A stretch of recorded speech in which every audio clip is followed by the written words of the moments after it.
Order in the court.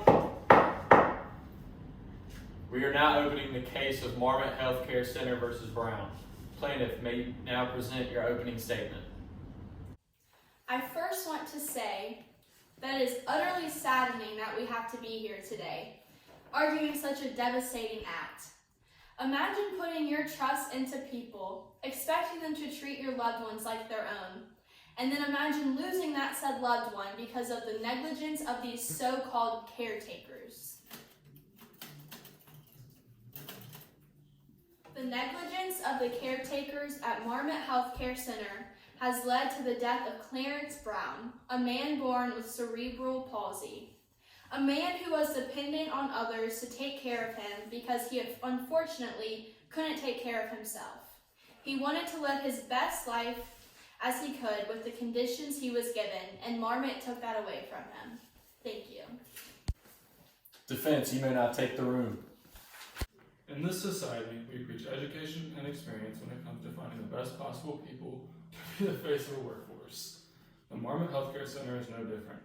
The employees here, including these being accused, are well educated in caretaking and have worked hard to get where they are.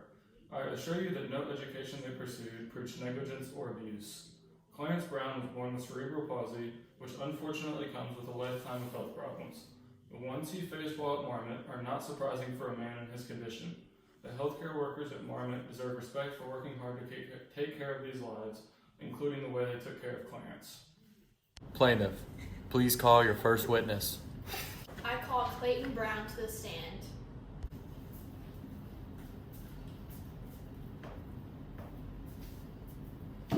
Please raise your right hand. Do you swear to tell the truth, the whole truth?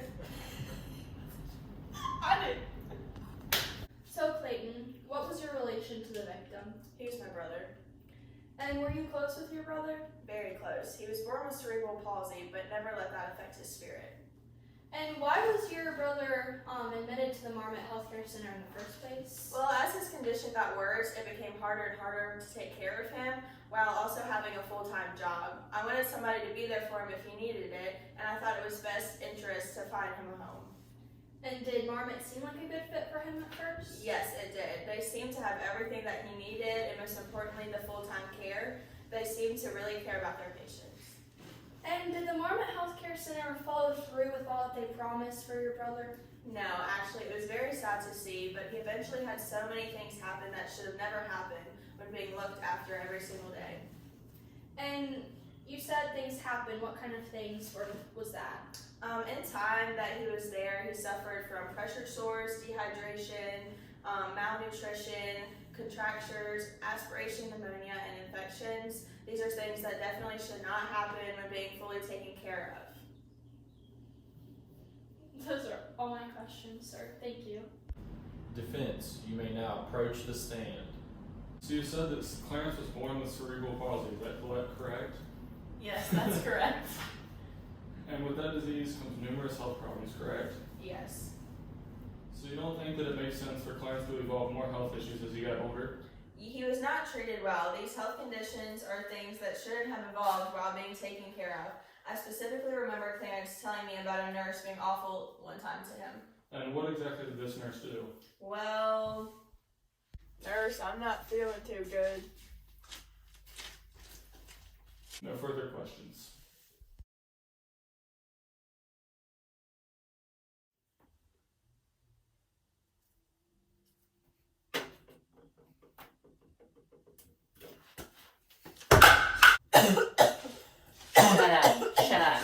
Shut up.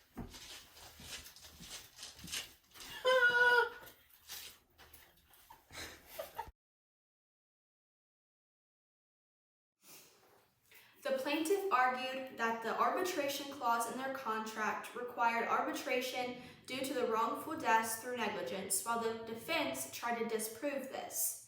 The court decided that per curiam, state and federal courts must enforce the Federal Arbitration Act, which is the FAA, with respect to all arbitration agreements covered by that statute.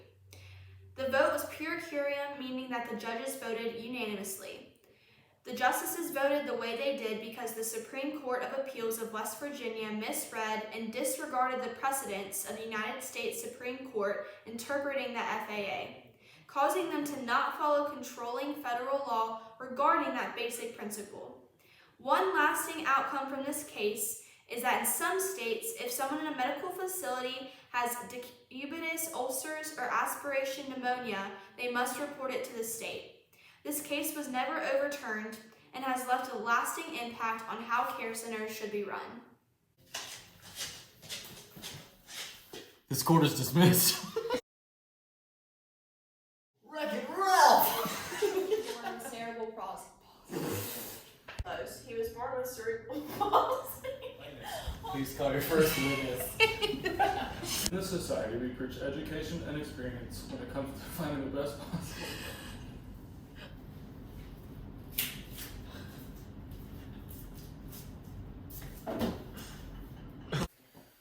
Defense, you may. Why